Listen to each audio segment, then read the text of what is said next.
참 예수님, 오늘 복음에서 예수님과 베드로는 서로 충돌하는 내용이 전개가 되고 있습니다. 예수님께서는 베드로에게 예수님 당신인 사람의 아들은 많은 고난을 겪고 학자들에게 배척을 받아서 죽임을 당하였다가 사흘 만에 다시 살아나야 된다라는 말을 하십니다.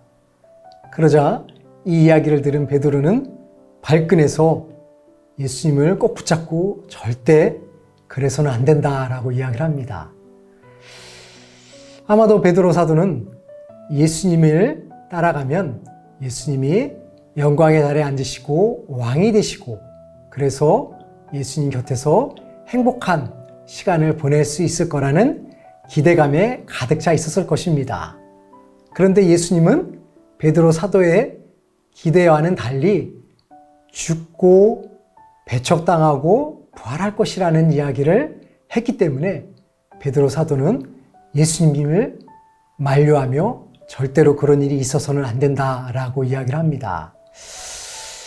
그런데 가만 생각해 보면 예수님의 마지막 인생에 대한 간략한 표현이죠. 예루살렘에 예수님이 올라가시면 많은 고난을 겪고 학자들에게 사제들에게 배척을 받아 죽었다가 사흘 만에 다시 살아나는 것입니다. 그러면 베드로 사도는 왜 이러한 말씀이 자신에게 큰 걸림돌을 제공이 됐을까를 생각해 보면 베드로는 예수님의 부활에 대해서는 별로 관심이 없었던 것이죠. 오히려 베드로의 마음에 꽂혔던 것은 배척당하고 죽는다는 사실이 더 크게 드러났던 것입니다. 하지만 예수님의 삶은 배척이라는 고통이라는 어려움도 있지만 죽음 이후에 부활이라는 큰 영광도 있었습니다. 그런데 베드로 사도는 예수님의 부활에는 포커스를 맞추지 못하고 단지 배척받고 죽는다는 부분에만 포커스를 맞췄기 때문에 예수님의 뜻을 불편해하고 거북해했던 것은 아닌가 하는 생각을 합니다. 아마도 많은 신앙인들도 예수님의 이 운명에 대한 최후의 말씀, 사람의 아들은 많은 고난을 겪고 율법학자들과 원로들에게 배척을 받아 죽었다가 사흘에 다시 살아날 것이다 라는 이 구절을 읽으면 대부분의 신자들은 답답함을 토로할 것입니다. 왜냐하면 죽음을 당하고 배척당한다는 사실에 포커스를 맞추기 때문입니다. 물론 배척당하고 죽는다는 것은 고통스러운 일이지만 그 이후에 부활이 있기 때문에 예수님은 어려움과 영광을 함께 제자들에게 선포한 것입니다. 하지만 그럼에도 불구하고 제자들이나 우리들은 예수님의 부활보다는 고통의 포커스를 많이 맞추는 경우가 있지 않나 하는 생각을 합니다. 얼마 전 저는 신자들과 만나서 어떤 좋은 프로젝트를 한번 만들었으면 좋겠다는 의견을 듣고 그 프로젝트를 만들기 위해서 자료를 모으게 되었습니다. 그래서 자료가 어느 정도 모여지니까 이제 그것을 실행만 하면 된다는 그 뿌듯함, 기쁨이 가득했었습니다. 그런데 그 다음날 제가 수집했던 자료를 사용할 수 없다는 통보를 받았을 때 절망적이었고 내가 이것을 어떻게 헤쳐나가야 되는가 하는 걱정과 근심에 사로잡혀 있었습니다. 그래서 이제는 내가 세웠던 계획을 포기해야 하나 하는 절망감에 사로잡히기도 하였습니다.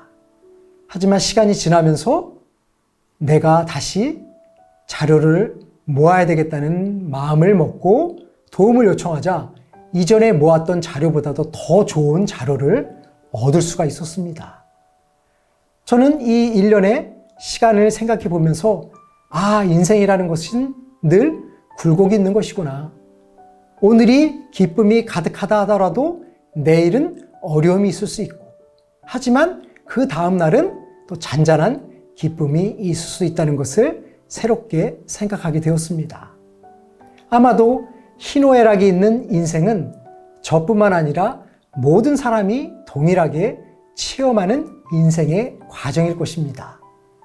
하지만 대부분의 사람들은 그 인생의 희노애락에 무게를 똑같이 두지 않고 고통스러운 부분, 어려운 시간에만 포커스를 맞추니까 나의 인생은 너무 힘들고 어렵고 답답해 라고 결론 짓는 것은 아닌가 하는 생각을 합니다.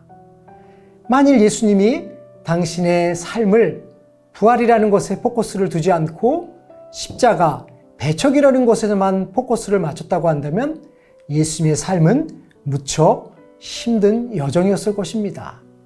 하지만 예수님이 용감하게 십자가의 고통을 짊어지실 수 있었던 것은 십자가의 고통 이후에 부활이라는 영광이 있다는 사실을 받아들이고 인지했기 때문에 당신에게 주어지는 어려움들을 잘 받아들이고 수용할 수 있었던 것은 아닌가 생각합니다.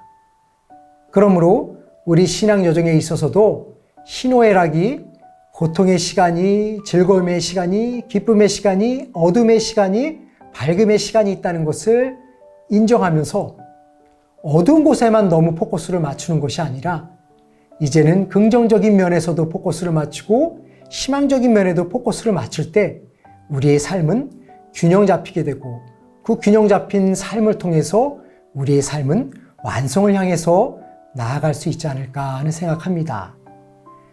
그러므로 조금의 어려움이 있다고 해서 좌절하고 포기하는 것이 아니라 오늘은 내가 어려움 속에 살지만 내일은 밝은 태양이 뜰 것이라는 기대와 희망 속에서 우리의 삶을 지속시켜 나간다면 우리의 삶은 균형이 잡히고 아름다운 열매를 맺는 과정으로 승화하리라고 생각이 듭니다.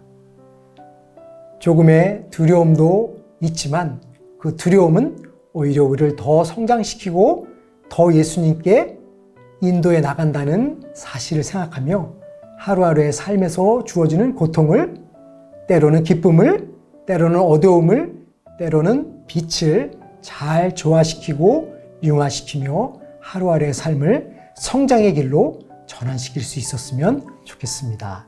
감사합니다.